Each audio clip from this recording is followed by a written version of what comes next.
Olá, meninocas! Vamos começar com o nosso primeiro Reage Mila. E hoje nós vamos reagir a quem?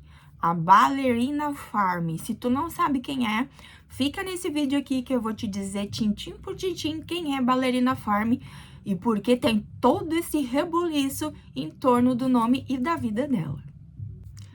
Gente, eu copiei aqui um resuminho de quem é Ballerina Farm e vou passar aqui pra vocês. Ballerina Farm se chama, na verdade, Hanan. Hanan, esse é o nome dela. Ela nasceu no dia 25 de junho de 1990. É uma empresária, é mãe, é esposa. E quando a gente fala que ela é mãe de 8 filhos. Ela mora em uma fazenda em Utah com todos esses filhos, tá? E ela ficou famosa viralizando os vídeos dela com esse novo movimento chamado de esposas tradicionais. Então, ela ficou famosa por isso. Ela é casada com o Daniel, tá? Eles se conheceram, ela era nova ainda e ela fazia faculdade, eu não sei como é que é, um curso lá para se tornar bailarina. Então, aí o nome de Ballerina Farm, né? Eles se conheceram mais exatamente num verão e 3 semanas depois eles já estavam noivos. Se eu não me engano, 3 meses depois ela já estava grávida do primeiro filho dela. Como que ela bombou, gente? Ela bombou fazendo toda a alimentação dela, da família dela, do zero. Então, ela vive numa fazenda, ela pega os ovos da galinha, ela vai lá, tira o leite da vaca para fazer iogurte, ela leva tudo lá para a cozinha dela e lá ela transforma todos os ingredientes numa alimentação saudável para a família dela. Então, ela mostra o passo a passo e todo mundo começou, meu Deus, ela tem 8 filhos e ela faz tudo do zero. E aí, isso daí fez ela bombar na internet. Mas daí, quando a gente bomba na internet, veio o quê? O primeiro cancelamento. Aí veio o primeiro cancelamento dela, que foi que descobriram, que na verdade eles não eram pobres. Gente, por favor. Só porque mora numa fazenda é pobre. Descobriram que ela não era pobre, que eles não eram pobres, que na verdade Daniel, ele é herdeiro de companhias aéreas. Se eu não me engano, da Companhia Azul. Só sei que ele é herdeiro disso aí tudo, meu povo, dos aviões, tudo. Então, eles tem muita condição, mesmo a não parecendo, às vezes, no vídeo, por ser rotinas, assim, simples, né, do dia a dia. O povo acha que o povo é pobre, mendiga dinheiro, mas não é. E eles têm condições. E aí, o povo começou a cair de pau em cima. Por quê? Porque não são pobres, porque tem dinheiro, porque não sei o quê, porque não sei o quê, porque vive... Sabe como é que é o povo, né? Mas, então, passado o primeiro cancelamento, veio o segundo cancelamento, que era o quê? Foi uma entrevista que ela deu pro The Times. Foi uma repórter, uma jornalista, passar um dia, 24 horas lá na casa dela, tá? E aí, que nessas 24 horas que a jornalista passou lá, ela fez algumas perguntas e as respostas geraram um burburinho aí também nas redes sociais. No meu ponto de vista, eu assisti vários reacts sobre essa entrevista e li também a entrevista da Ballerina Farm, né? Eu acredito que essa entrevistadora, né, essa jornalista, ela já foi com um preconceito com relação à vida da Ballerina Farm, tá? Ela já foi focada muito na questão da Ballerina Farm ter largado o balé, ter largado a dança para viver nesse mundinho lá na fazenda, em Utah, criando os 8 filhos, vivendo a vida dela em torno da família, ao invés dos sonhos antigos dela, que era ser bailarina, bem conhecida e famosa, sendo que ela continua dançando, fazendo o balé dela e tudo. E eu, no meu ponto de vista, eu acredito que a jornalista, ela foi muito já com essa mentalidade fechada com relação à vida da bailarina, né? Tanto que em várias vezes ela foca nesse assunto do sonho. Mas qual era o teu sonho, Hannah? Tu tinha um sonho de ser bailarina, e aí agora tu não é mais, enfim. E ela focava muito nisso e queria tirar, né, da Hannah as respostas que ela queria ouvir. Então, nessa entrevista toda, ela passou a Hannah, que é a bailarina, como uma mulher sendo oprimida, como uma mulher vivendo uma vida que ela não queria viver, sendo que, gente, em um dia, em 24 horas, como é que tu consegue tirar uma opinião sobre a vida de uma pessoa que tu, querendo ou não, está conhecendo agora, tá conhecendo pouco, porque não tem como conhecer uma pessoa toda em 24 horas. Então não tem como tu saber como é que é a vida dela de verdade, ou se não é coisa que tu está achando já pela tua, né, a tua cultura, por como tu é, a tua personalidade. Então, juntando o preconceito que ela teve quando ela foi entrevistar, mais esses 24 horas é pouco tempo para ela ter uma resposta, né? E além de colocar a Hannah como uma mulher oprimida, colocaram o Daniel como o opressor. Então, Daniel foi assim, olha, esculachado nas redes sociais, na internet, como um marido opressor, um marido que não deixa ela ter a própria vida, que não deixa ela ter a autonomia dela, que manda e desmanda nela. O cara recebeu muitos hates por conta dessa entrevista, que no meu ver, gente, foi uma entrevista mal sucedida, tá? Porque ela podia, a entrevistadora podia ter focado na vida da bailarina, né, da Hannah, antes, durante e agora, ou depois, vivendo uma vida com 8 filhos, casada, e ver os aspectos bonitos de todas as fases da vida dela, né? Não só focar na vida de antes e que desmoronou, que agora ela não tem mais a vida que ela queria ter. Aí eu pergunto pra vocês, quantas vezes a gente, quando é nova, assim, na adolescência, a gente quer ter uma vida, eu quero isso, e depois, conforme vai passando o tempo, a gente vai mudando completamente o que a gente queria, vai mudando completamente o que a gente achava e pensava da vida. Gente, eu pensava tantas coisas quando eu era mais nova. Eu vou ser isso, eu vou ser aquilo, Eu falava pra mim mesma, eu não vou ter filho, eu não vou casar. Tá aí eu agora, casada, com um filho, e tô vivendo a minha vida feliz, graças a Deus. Mas quem me conhecia na adolescência, quando eu falava, eu nunca vou casar, nunca vou ter filho, eu vou ser empoderada, viver viajando, sabe? Tipo, o Diabo Veste Prada, sabe? Aquele filme que a gente fica achando que aquela vida é maravilhosa. Eu vivia aquilo, achava que é aquilo que ia ser a minha vida. E aí foi passando o tempo e a minha vida foi tomando um outro rumo que não deixa de ser bom. É bom do mesmo jeito. E eu amo, gente. Eu amo ser mãe, ser casada, ser dona de casa. Eu amo. E eu nunca na minha vida, quando eu era jovem, eu pensei que eu seria isso, entendeu? Então não quer dizer que é porque a Hannah mudou de opinião que agora a vida dela é uma porcaria, né? Gente, outro ponto importante também é que tanto Hannah quanto Daniel, eles são mormons, né? A gente chama mormons, mas eles são de uma religião, de uma tradição, né? Em que tem algumas regras em que eles seguem, e uma delas é, se eu não me engano, ter muitos filhos. Então, Hannah já vinha de uma família com 8 ou 9 filhos, né? 8 irmãos. Daniel também já vinha de uma família numerosa, com 8 irmãos. Então, como eles já cresceram nesse meio de muita gente na família, muitos irmãos, os dois da mesma religião, quando se juntaram, também continuaram com a religião e continuaram com essa mesma perspectiva de vida, de ter muitos filhos, de ter uma família grande, uma casa grande. E isso também chocou as pessoas, o fato de terem muitos filhos. Mas muito disso também é por conta da religião deles. Bom, pontos importantes da entrevista da Hannah para essa jornalista do The Times, tá? Ela teve os 8 filhos, sendo que praticamente todos foram em casa. Ela pariu em casa, né? Ela teve os filhos dela em casa. E apenas 2 foram no hospital. E aí, ela perguntou se ela tomava anestesia e como é que era.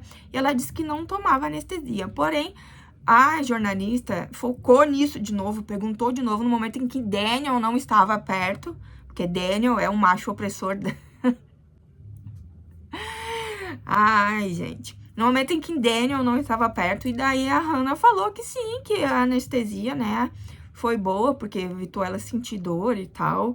E aí, em torno disso, se criou mais um tumulto, porque ela não podia falar das anestesias perto de Daniel. Então, Foi mais um motivo pro povo achar que ela era uma mulher oprimida. Outro ponto importante destacado foi que a Hannah, ela, como faz tudo, ela não tem babá, não tem a empregada que ajude ela, não tem secretária do lar, não tem nada. Muitas vezes ela fica muito cansada por cuidar de tudo sozinha e ela fica uma semana deitada no quarto. E aí, esse ponto também gerou muito tumulto, muito blá blá blá em torno disso, porque começaram a julgar o porquê que eles não têm ajuda, o porquê que não tem uma babá, alguém pra ajudar a cuidar de todo o processo da Hannah, né?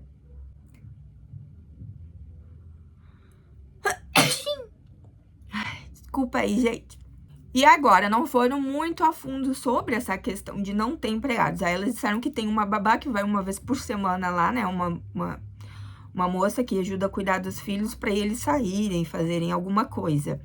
E aí o povo começou a cair de pau em cima dela também, porque dele, né? Porque ela... Ah, Daniel não ajuda ela, então, porque ela faz tudo sozinha, tanto fica tão cansada e fica uma semana no quarto sem poder fazer as coisas. Daí eu te pergunto, tá, quando Hannah está no quarto sem poder fazer nada durante uma semana, quem é que faz os afazeres da casa, né? Eu fico me perguntando, porque a jornalista, ela não perguntou sobre isso. Seria interessante, então, saber se tu fica assim, quem é que te ajuda durante esse tempo em que tu precisa descansar? É Daniel? É alguém? Não sabemos até hoje o que acontece. Agora eu vou colocar aqui pra vocês 2 vídeos. Será que tá gravando? Gente, eu acho que o meu microfone não tava gravando nesse tempo inteiro que eu tô aqui falando com vocês.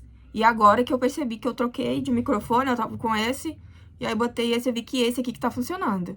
Vocês me desculpem, tá? Se ficou sem áudio, se ficou ruim, perdão aí. Agora, eu vou colocar pra vocês 2 vídeos que eu peguei no TikTok sobre as entrevistas e a vida da Ballerina Farm. E aí vocês tirem a conclusão de vocês sobre esses 2 vídeos aqui. E eu volto daqui a pouco pra continuar o nosso papo. Mas o foco da história agora é outro. 5 dias atrás, o jornal Times publicou um artigo feito pela Megan Agnew, que viajou até a fazenda deles para entrevistá-los. E aí o artigo foi assim, bem bombástico. Eu resolvi traduzir algumas partes e vou trazer aqui para vocês. Neeleman é uma das influenciadoras mais populares dos Estados Unidos, famosa online por retratar a existência selvagem e terrena de sua família. Entre seus seguidores estão as atrizes Jennifer Garner e Hilary Duff. Mormon devota que foi criada em uma família mormon, ela assa pães de massa fermentada perfeitamente marcados, ordenha vacas diretamente em sua xícara de café e dá à luz a luz de vela sem alívio da dor. Mas como ela responde às tempestades da mídia social? Houve uma depois que ela disse em outro concurso que se sentiria mais fortalecida depois de ter um bebê. Houve outras quando ela incentivou o uso de remédios naturais em vez da medicina tradicional, e outra quando ela disse que o Daniel havia chutado um galo para o outro lado do quintal depois que ele atacou um de seus filhos. As esposas tradicionais são um fenômeno da internet. Mulheres que rejeitaram os papéis modernos de gênero em favor da existência mais tradicional de esposa, mãe e dona de casa, e que promovem essa vida online, algumas para milhões de seguidores. Seu estilo de vida geralmente, embora nem sempre, está ligado ao cristianismo. Muitas mulheres que conheço que têm e desejam uma vida totalmente diferente são viciadas em assistir tudo isso, embora outras sejam servidas por um algoritmo, como se ele estivesse nos preparando para a submissão. Alguns assistem como uma espécie de escapismo emocionante, outros simplesmente acham que é relaxante. E outros ainda o usam como uma espécie de isca de raiva, sentindo prazer em se irritar com tudo isso. Passamos pelo micro-ônibus da família, um veículo de 15 lugares. Pergunto se o objetivo é enchê-lo. Um dia sim, diz Daniel. Estamos ficando velhos e desgastados, diz Neeleman, com a bebê Flora presa ao peito, parecendo menos segura da resposta. Então vamos ver. Passamos de carro pelas vacas leiteiras, olhando para o vale do rio e para as montanhas áridas ao fundo. Foi isso que você sempre quis?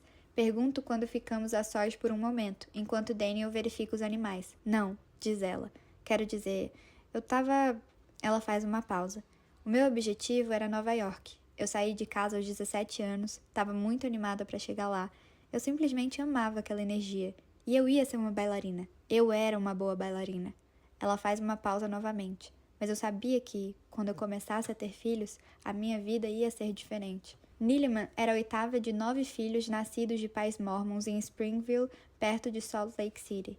A família tinha uma floricultura e as crianças eram educadas em casa. Niliman tinha uma tendência para o balé. Aos 14 anos, ela frequentou a escola de verão em Juilliard, retornando para fazer o curso de graduação que ela pagou competindo em concursos de bolsas de estudo, concursos de beleza que oferecem bolsas de estudo acadêmica ou às vezes dinheiro para as mensalidades dos vencedores. Daniel também cresceu em uma família mormon, um de 9 filhos em Connecticut. Filho de David Neeleman, bilionário fundador de várias companhias aéreas comerciais, incluindo a JetBlue.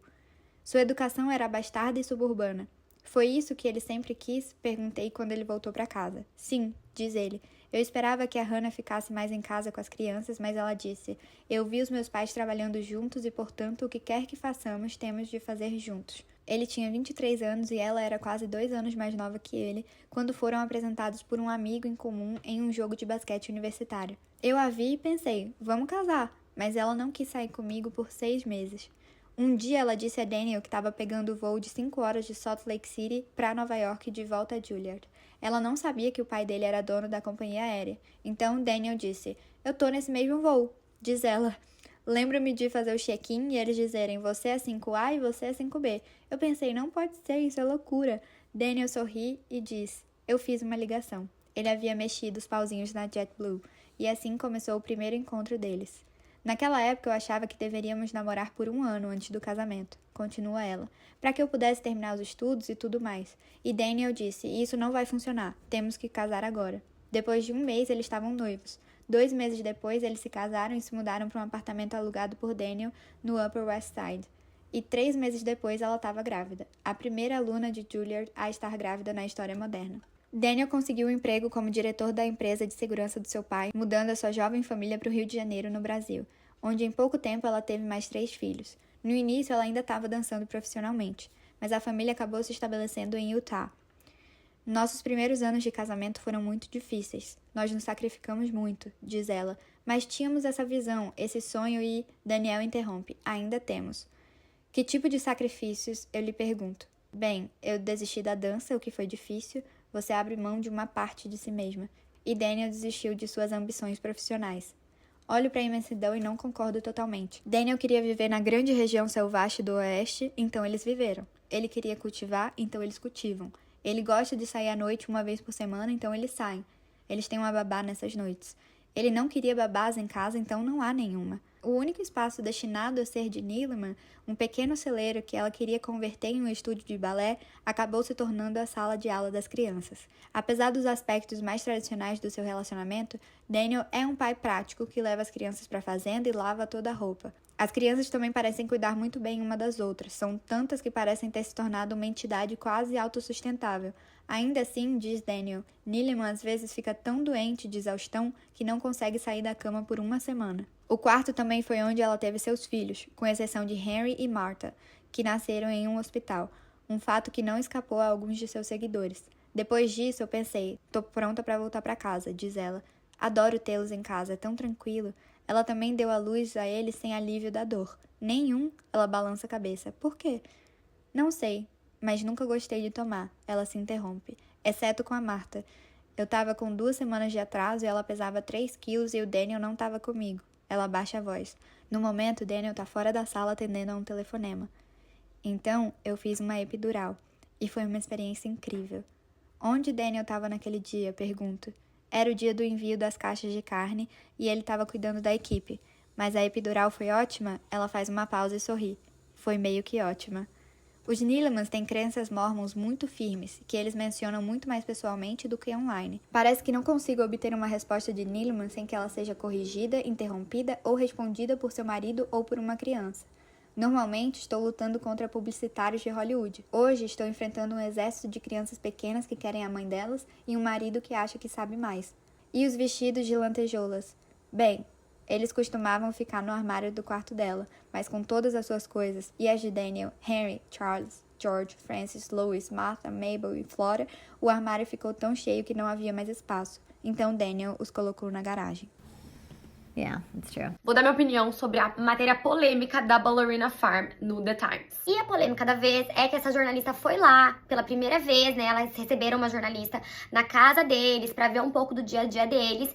E essa jornalista deu a entender na matéria que o marido dela, que respondia tudo por ela, que ela tinha deixado, que na verdade o grande sonho dela era ter sido bailarina e ela não queria nada disso. E daí as pessoas estão subindo uma hashtag Save Ballerina Farm pra tirar ela dessa vida sofrida. Enfim, tá nessa vibe. Eu vi várias meninas, né? A maioria são mulheres aqui no TikTok, falando que acharam horrível, né, bizarro, que a Hannah, né, que é a Ballerina Farm, disse que não era o sonho, que esse não era o sonho dela, que quando ela tinha 17 anos, ela sonhava em ser bailarina, né, que ela não sonhava em morar numa fazenda com 8 filhos. Ficaram morrendo de dó também, que as roupas que ela usou no concurso de beleza, né, os vestidos, estavam agora na garagem, porque não tinha lugar no armário dela. Assim, gente, primeiro de tudo, eu acho que a maioria dessas pessoas que estão fazendo vídeos não leram a matéria. Ou se leu, não soube interpretar aquilo, sabe? Eu também sou jornalista e sempre antes de ler uma matéria, quando eu fico meio na dúvida, assim,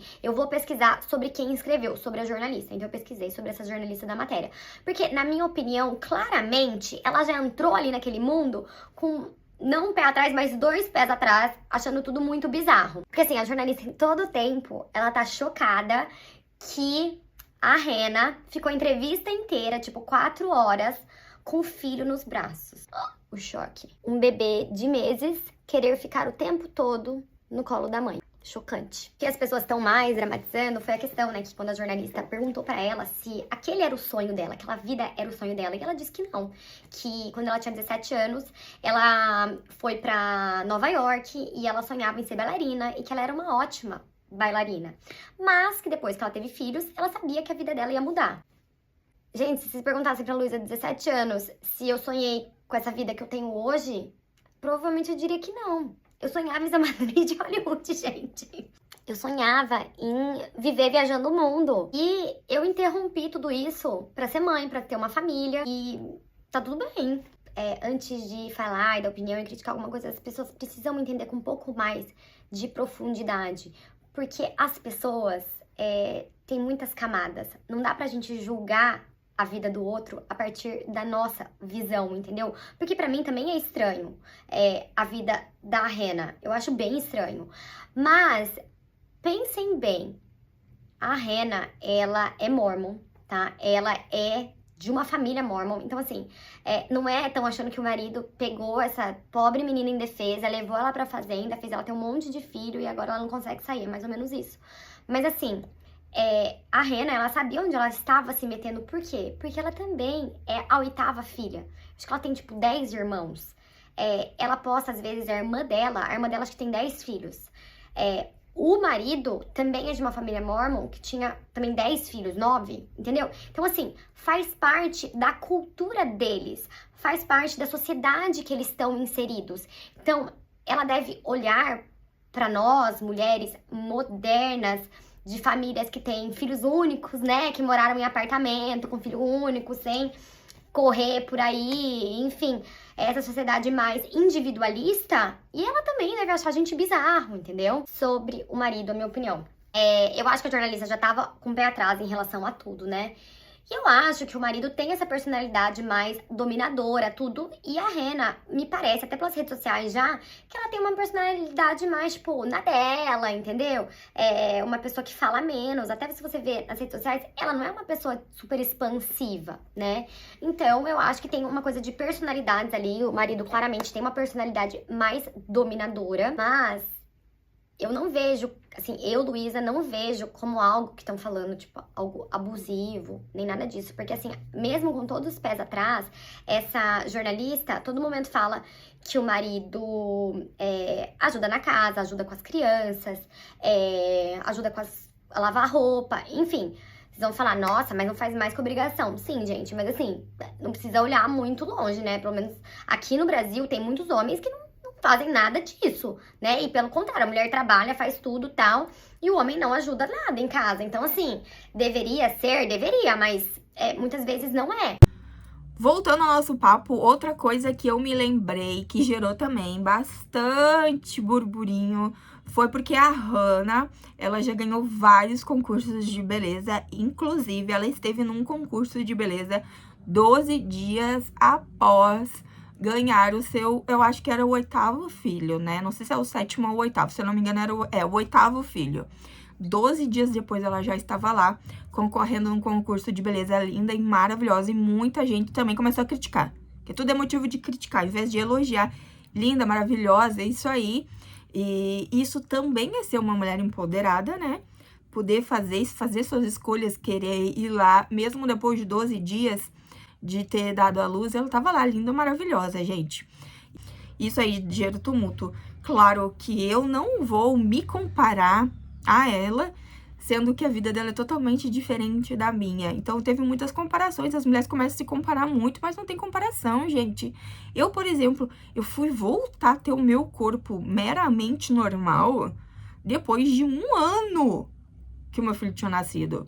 Porque ainda com 6 meses, eu ainda tava com os quadril largo, com uma barriga meio flácida, estranha. Então, não tem como a gente ficar se comparando a vida da outra pessoa. E quando a gente se compara, a gente sempre se frustra. Então, assim, olhar, admirar, dar os parabéns pra ela, linda, maravilhosa, mas eu também sou linda e maravilhosa mesmo. 1 ano depois só consegui ter o meu corpo de volta, entendeu? Isso aí foi uma coisa que também gerou bastante burburinho sobre a Ballerina Farm. Saltando aquelas 2 coisas que a gente já tinha conversado, né? O quanto é perigoso realmente falar sobre a vida de uma pessoa em apenas 1 dia entrevistando ela, sendo que quando tem uma pessoa nova na nossa casa, assim, para passar 1 dia, muda a nossa rotina, né? Muda o nosso jeito, a gente fica mais assim, mais assado, fica diferente, né? Então, por mais que ela ache, que a jornalista ache que conheceu tudo sobre a vida deles, ela não conheceu quase nada sobre a vida deles, que são anos de casados, anos juntos, fazendo a vida deles, e ela chega ali, fica ali menos de 24 horas e acha que sabe tudo da vida da pessoa, né? Então, isso é realmente muito perigoso. Ela já ir com um preconceito em cima da história da Hannah também achei muito perigoso, tá? E sem levar em conta que Daniel é diferente da Hannah, né? A gente percebe que a Hannah ela é um pouco mais introspectiva mesmo, realmente, e Daniel é mais expansivo. O que acabou gerando na entrevistadora, na jornalista, o fato de parecer que ele tentava toda hora cortar o que ela falava, né? A jornalista entrevistava, e em vez de Hannah responder, quem respondia era Daniel. Então, isso daí passou também a ideia de que, olha, ele oprime ela que ela não consegue nem falar, ele deixa nem ela responder. Bom, mas então eu vou dar o meu ponto de vista agora, a minha opinião, e depois eu quero que vocês deem a opinião de vocês também com relação a esse assunto, tá? Eu sigo a Ballerina Farm, que é a Hannah, eu sigo ela no Instagram, eu sigo no YouTube, sigo no TikTok, eu gosto muito do conteúdo dela. Ela nunca tentou passar uma imagem que todos nós temos que seguir isso. Ela mostra a vida dela. Pode ser um pouco mais glamourizado, assim, um pouco mais pomposo, por exemplo? Pode, porque ela tem mais condição, ela vive numa fazenda linda, ela tem tudo que ela quiser ter, ela pode ter. Mas eu também mostro a minha vida dentro das minhas realidades, dentro do que eu posso, dentro do que eu consigo, né, mostrar pra vocês. Eu não tenho nem a sujeirinha do dedo dela de dinheiro que ela tem, mas eu também mostro a minha vida, e nem por isso ela é uma vida falsa, uma vida fake. É a minha vida, claro, obviamente que eu mostro pequenos resumos do meu dia, e por conta desse pequeno resumo não tem como as pessoas saberem exatamente como é a minha vida, né? Mas consegue ver algumas pequenas partes, igual a Hannah mostra algumas partes da vida dela. Eu acho ela uma mulher incrível, acho ela uma mulher linda. Não consigo ver ela como uma mulher oprimida, até porque ela tem bastante dinheiro e tem bastante conhecimento também da vida. Então, assim, não é uma mulher lá do interior que passa seus trabalhos sem dinheiro, que não tem perspectiva, que não conhece o mundo, que não sabe as coisas. A Hannah não é assim. Ela parece uma mulher bem inteligente, que sabe das coisas do mundo, sabe da sua capacidade também, porque ela é uma mulher que mostra a sua capacidade. Então, não vejo ela como uma mulher oprimida. Não tem como a gente dizer é isso ou aquilo da vida da Hannah por causa de pequenas partes do dia a dia dela e também por conta da entrevista. Então, teria que acompanhar mesmo mais a fundo, mas ela também não compartilha tanto assim a fundo, sabe? Ela não faz tantos stories mostrando a vida dela, são coisas bem mais momentâneas que ela posta. Eu acredito que a entrevista não foi muito bem sucedida por conta dos preconceitos da jornalista, que acabou enfatizando mesmo fatos em que a Hannah seria uma mulher oprimida e triste porque não viveu o sonho dela, como se todo mundo vivesse seus sonhos, né? Todo mundo acorda cedo, pega o ônibus lotado, é encoxada no metrô para viver seus sonhos, né? Nós vivemos nosso sonho. Todas nós vivemos nosso sonho de adolescente, né? Como se ninguém... E só por isso são tristes, né? Quem não vive os seus sonhos de adolescente são tristes. Então, eu não acredito nisso, gente. Acredito que a vida da gente vai mudando conforme a gente vai crescendo. Muitas vezes, eu acredito assim, a 90% das vezes, a gente não vive aquele sonho que a gente tinha na adolescência de viver. A gente vai vivendo e dançando conforme a música vai aparecendo e as coisas vão acontecendo na nossa vida. Então, isso me deixou bem chateada, né, na entrevista da Hannah. E agora, eu quero saber a opinião de vocês. O que vocês acham dessa história toda, desse assunto todo em volta da Ballerina Farm?